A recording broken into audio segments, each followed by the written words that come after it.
Depois de tomar o Ragnarok bem na cara, era de se imaginar isso acontecendo. Eu fiquei me perguntando quantos anos será que o Luffy envelheceu nesse momento, mas claro que isso não iria fazer ele desistir. Com o peso do Paris de Wano nas costas, o Luffy acelera a batida do seu coração, se transformando de novo.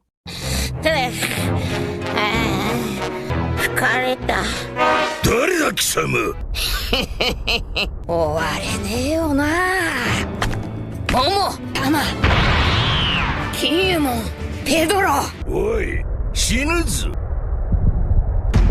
上がれ、心臓の音。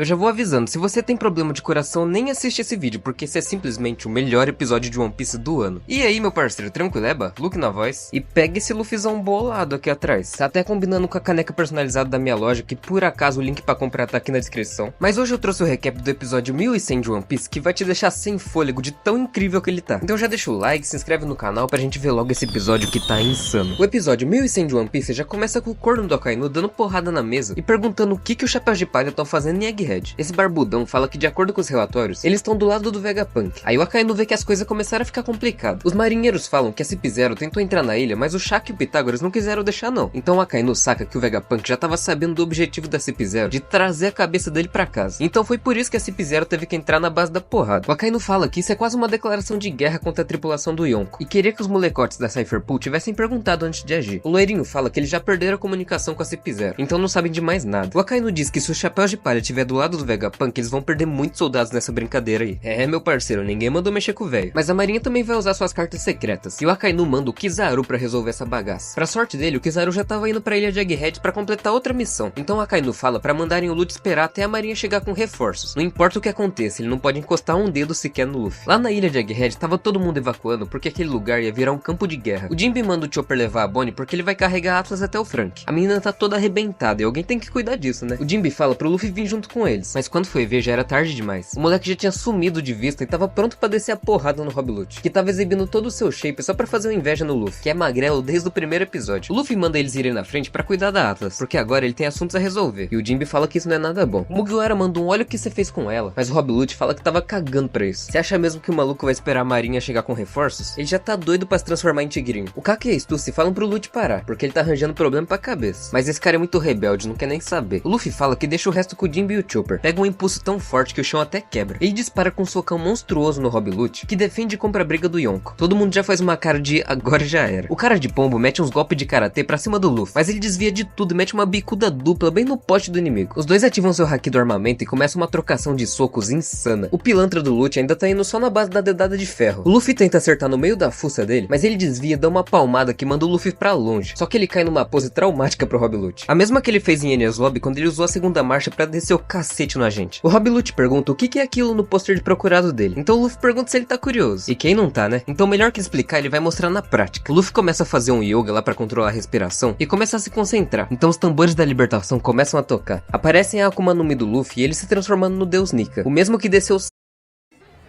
Com o aplicativo do YouTube Music, dá pra criar uma estação de rádio com até 30 artistas. Manda ver, DJ Polegar. Faça um mês de teste grátis.